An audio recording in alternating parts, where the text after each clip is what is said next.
ಆದರ್ಶ ಆಸ್ಪತ್ರೆ ಉಡುಪಿ ಶ್ರೀ ಆದರ್ಶ nursing college ಉಡುಪಿಯ inner wheel club ಸಹಯೋಗದೊಂದಿಗೆ ಉಡುಪಿಯ ಆದರ್ಶ ಆಸ್ಪತ್ರೆಯಲ್ಲಿ ವಿಶ್ವ ಸ್ತನ್ಯಪಾನ ಸಪ್ತಾಹ 2025 ಆಯೋಜಿಸಲಾಗಿತ್ತು. ಉಡುಪಿಯ ಆದರ್ಶ ಆಸ್ಪತ್ರೆಯ ವೈದ್ಯಕೀಯ ನಿರ್ದೇಶಕ ಡಾ ಜಿಎಸ್ ಚಂದ್ರಶೇಖರ್ ಕಾರ್ಯಕ್ರಮವನ್ನು ಉದ್ಘಾಟಿಸಿದರು. ಡಾ ಜಿಎಸ್ ಚಂದ್ರಶೇಖರ್ ಮಾತನಾಡಿ, ಆರೋಗ್ಯವಂತ ಮಗುವನ್ನು ಬೆಳೆಸಲು ಎದೆ ಹಾಲು ಉಣಿಸುವುದು ಬಹಳ ಮುಖ್ಯ. ಎದೆ ಹಾಲಿನ ಕೊರತೆಯು ಮಗುವಿನ ಆರೋಗ್ಯದ ಮೇಲೆ ವಿವಿಧ ತೊಡಕುಗಳಿಗೆ ಕಾರಣವಾಗುತ್ತದೆ ಎಂದು ತಿಳಿಸಿದರು. ಉಡುಪಿಯ ಇನ್ನರ್ ವೀಲ್ ಕ್ಲಬ್ ಅಧ್ಯಕ್ಷೆ ಶಾಲಿನಿ ರಾಘವೇಂದ್ರ ಅವರು ಮಾತನಾಡಿ, ದಕ್ಷಿಣ ಕನ್ನಡ ಜಿಲ್ಲೆಯಲ್ಲಿ ಎದೆ ಹಾಲು ಬ್ಯಾಂಕ್ ಇದೆ. ಇದು ಅಗತ್ಯದ ಸಮಯದಲ್ಲಿ ಸಾರ್ವಜನಿಕರಿಗೆ ಬಹಳ ಸಹಾಯಕವಾಗಿದೆ.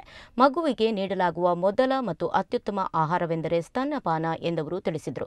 ಸ್ತನ್ಯಪಾನದ ಮಹತ್ವದ ಕುರಿತು ವಿಶೇಷ ಉಪನ್ಯಾಸವನ್ನು ಆದರ್ಶ ಆಸ್ಪತ್ರೆಯ ಪ್ರಸೂತಿ ಮತ್ತು ಶ್ರೀರೋಗ ತಜ್ಞೆ ಡಾ ರಂಜಿತಾ ನಾಯಕ್ ಮತ್ತು ಮಕ್ಕಳ ತಜ್ಞ ಡಾ ಗುರುಪ್ರಸಾದ್ ಶೆಟ್ಟಿ ಅವರು ನೀಡಿದರು. ಸ್ತನ್ಯಪಾನ ಸಪ್ತಾಹದ ಭಾಗವಾಗಿ ನಡೆದ ಪೋಸ್ಟರ್ ತಯಾರಿಕೆ ಸ್ಪರ್ಧೆಯ ವಿಜೇತ ವಿದ್ಯಾರ್ಥಿಗಳಿಗೆ ಬಹುಮಾನವನ್ನು ಕೂಡ ಈ ಸಂದರ್ಭದಲ್ಲಿ ವಿತರಿಸಲಾಯಿತು. ಈ ಸಂದರ್ಭದಲ್ಲಿ ಆದರ್ಶ ಆಸ್ಪತ್ರೆಯ ಸಿಇಒ ವಿಮಲಾ ಚಂದ್ರಶೇಖರ್, ಆದರ್ಶ ಆಸ್ಪತ್ರೆಯ ಪ್ರಸೂತಿ ಮತ್ತು ಶ್ರೀರೋಗ ತಜ್ಞೆ ಡಾ ದಯಮಯಂತಿ ಉಪಸ್ಥಿತರಿದ್ದರು. ಆದರ್ಶ ನರ್ಸಿಂಗ್ ಕಾಲೇಜಿನ ಉಪನ್ಯಾಸಕಿ ಅಮಿತಾ ಅವರು ಸ್ವಾಗತಿಸಿದರು. ಡಯಟಿಷಿಯನ್ ಅನುಶ್ರೀ ಆಚಾರ್ಯ ಕಾರ್ಯಕ್ರಮವನ್ನು ನಿರೂಪಿಸಿದರು.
ನಾವು ಏನ್ ನೋಡ್ತಾ ಇದ್ದೇವೆ, ಬ್ಲಡ್ ಪ್ರೆಷರ್ ನೋಡ್ತಾ ಇದ್ದೇವೆ. ಚಿಕ್ಕ ಮಕ್ಕಳಿಗೆ ಕೊಲೆಸ್ಟ್ರಾಲ್ ಜಾಸ್ತಿ ಇರ್ತದೆ, ಅದು ಗಂಡು ಮಕ್ಕಳಿಗಾಯ್ತು. ಹೆಣ್ಮಕ್ಳಿಗೆ ಆಗಿರ್ತದೆ PCOD ಶುರುವಾಗ್ತದೆ. Obesity PCOD, obesity PCOD. ಪಾಪ ಅವರಿಗೆ ಕೇಳ್ಕೊಂಡು ಬರ್ತಾರೆ, ಅಮ್ಮ ನಿಮ್ಮ ತಂದೆ ತಾಯಿಗಳು ಪೇರೆಂಟ್ಸ್ ತುಂಬಾ ಬಲವಂತ ಮಾಡ್ತಾ ಇದ್ದಾರೆ, ಮಗು ಮದುವೆ ವಯಸ್ಸು ಬಂತು, ಮದುವಾಗ ಮಾತ್ರ ಈಗ ಸ್ವಲ್ಪ ದಪ್ಪ ಇದ್ದೀನಿ, ನನಗೆ ಅಲ್ಟ್ರಾಸೌಂಡ್ ಅಲ್ಲಿ ಡಾಕ್ಟರ್ PCOD ಉಂಟು ಅಂತ ಹೇಳಿದರೆ, PCOD ಇದ್ರೆ ತುಂಬಾ ಪ್ರಾಬ್ಲಮ್ ಆಗ್ತದೆ, ಮತ್ತೆ ಮದುವೆ ಗಂಟೆ ಏನ್ ಮಾಡ್ತಾರೆ ಗೊತ್ತಿರೋದಿಲ್ಲ. See all these problems are going to start. So ಅದಕ್ಕೋಸ್ಕರ ಈ ತರ ಒಂದು ಕಾರ್ಯಕ್ರಮಗಳನ್ನ ಮಾಡುವಾಗ ನಾವು ಪಬ್ಲಿಕ್ ಎಜುಕೇಶನ್ ಕೊಡ್ಬೇಕಾಗ್ತದೆ. ಆ ಒಂದು ಚಿಕ್ಕ ಮಗುಗೆ ನಾವು ಪ್ರೀತಿಯನ್ನು ಗಳಿಸ್ಲಿಕ್ಕೋಸ್ಕರ, ಅಮ್ಮದ ಕೆಲಸಕ್ಕೆ ಕಳಿಸ್ಲಿಕ್ಕೋಸ್ಕರ ನಾವು ಬ್ರೆಸ್ಟ್ ಫೀಡಿಂಗ್ ಅವಾಯ್ಡ್ ಮಾಡಿರ್ತಾರೆ. ಆ ಬ್ರೆಸ್ಟ್ ಫೀಡಿಂಗ್ ಅವಾಯ್ಡ್ ಮಾಡಿದ ದುಷ್ಪರಿಣಾಮಗಳು ಏನು ಅಂತ ಹೇಳ್ಬಿಟ್ಟು ನಮ್ಗೆ ಆಗ ಗೊತ್ತಾಗೋದಿಲ್ಲ. After the age of 15-16 years ಗೊತ್ತಾಗ್ತದೆ. ಸೊ ಇದನ್ನ ನಮ್ಮ ಕಾಲೇಜ್ ಆದರ್ಶ ಕಾಲೇಜ್ ವತಿಯಿಂದ ಮತ್ತೆ ಆದರ್ಶ ಆಸ್ಪತ್ರೆ ತುಂಬಾ ಚೆನ್ನಾಗಿ ನಿರ್ವಹಿಸಿದ್ದಾರೆ. ನಿಜವಾಗ್ಲೂ ಇದು ತುಂಬಾ ಶ್ಲಾಘನೀಯ. ಇದರ ಒಂದು ಕಾರ್ಯಕ್ರಮಗಳನ್ನ ನಾವು ಟಾರ್ಗೆಟೆಡ್ ಆಡಿಯನ್ಸ್ ಅಂತ ಹೇಳ್ತೇವೆ. ಟಾರ್ಗೆಟೆಡ್ ಆಡಿಯನ್ಸ್ ಅಂತ ಹೇಳಿದ್ರೆ ಯಾರ್ಯಾರಿಗೆ ತಲುಪಿಸಬೇಕೋ ಅವರಿಗೆ ತಲುಪಿಸಲಿಕ್ಕೆ ತುಂಬಾ ಉತ್ತಮವಾಗಿದೆ ಅಂತ ಮಾಡಿದ್ದಾರೆ. ಅವರಿಗೆ ನಾನು ಇವತ್ತೊಂದು ಕಾಂಪ್ಲಿಮೆಂಟ್ಸ್ ನ ಕೊಟ್ಬಿಟ್ಟು, ಅಂದ್ರೆ ಅವರಿಗೆ ಏನ್ ಹೇಳಿದೆ ಅಂತ ಹೇಳಿದ್ರೆ, ಒಂದು ಉತ್ತಮವಾದ ಕಾರ್ಯಕ್ರಮ ಮಾಡಿದ್ದೆ ಅನ್ನೋ ಒಂದು ಉತ್ತೇಜನ ಮಾಡಿ, ಗುರುತಿನಲ್ಲಿ ತಾರೀಕು ಆಗ್ತದೆ, ನನಗೆ ಯಾವಾಗ ಆಟೋಟೆಕ್ ಆಗ್ತದೆ ಅಂತ ಹೇಳ್ಬಿಟ್ಟು ಎಷ್ಟೋ ಜನ ಮಕ್ಕಳು ಬರ್ತಾರೆ, ನಾನು ಯಾವಾಗ ಸಾಹಿತ್ಯ ಗೊತ್ತಿಲ್ಲ, ಇವಾಗೂ ನಾನು ಚೆನ್ನಾಗಿ ಎಂಜಾಯ್ ಮಾಡಿ ಸಾಧ್ಪಡ್ತೀನಿ ಅಂತ. So this is what I am saying. Ultimately ಏನಾಗುತ್ತೆ, ಯಾವ್ದೋ ಒಂದು ದೂರ ಬೇಕು. ಸೊ ಏನಾದ್ರು blame Covid vaccine, I don't know Covid vaccine ನಿಜವಾಗ್ಲೂ ಮಾಡಿದೆಯಲ್ಲ, ನಿಜವಾಗ್ಲೂ ಗೊತ್ತಿಲ್ಲ, ಮೋಸ್ಟ್ಲಿ ಇಲ್ಲ. ಬಟ್ ಆದ್ರೂ ಒಂದು ಕೋವಿಡ್ ವ್ಯಾಕ್ಸಿನ್ ಸಿಕ್ಬಿಟ್ಟಿದೆ ನಮಗೆ. ಈಗ ಕೋವಿಡ್ ವ್ಯಾಕ್ಸಿನ್ ಮಾಡಿದ್ರು ಡೆತ್ ಆಗುತ್ತೆ, ಕೋವಿಡ್ ವ್ಯಾಕ್ಸಿನ್ ಮಾಡಿದ್ರು ಡೆತ್. ಸೊ ಈ ತರ ಒಂದು ತಪ್ಪು ಕಲ್ಪನೆಗಳನ್ನು ನಾವು ಮಾಡ್ಕೊಳ್ತಾ ಇದ್ದೇವೆ. ಈ ತಪ್ಪು ಕಲ್ಪನೆಗಳಿಗೆ ನಾವು ತುಂಬಾ ದೂರ ಇರಬೇಕು.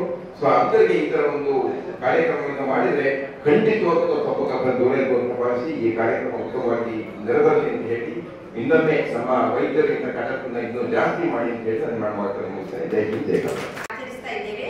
ಈ ಆಚರಣೆಯನ್ನು ಪ್ರಥಮವಾಗಿ ನಿಮ್ಮೆಲ್ಲರಿಗೂ ಗೊತ್ತಿದೆ 1992 ಅಲ್ಲಿ WHO, ಯುನಿಸೆಫ್ ಹಾಗೂ WABA ಈ ಜಂಟಿಯಾಗಿ ಆರಂಭಿಸಿತು. ಈ ವಾರದ ಉದ್ದೇಶ ಆದಷ್ಟು ಹೆಚ್ಚಾಗಿ ತಾಯಿ ಹಾಲಿನ ಮಹತ್ವವನ್ನು ತಾಯಂದಿರಲ್ಲಿ ಹಾಗೂ ಜನರಲ್ಲಿ ಅರಿವು ಮೂಡಿಸುವುದು.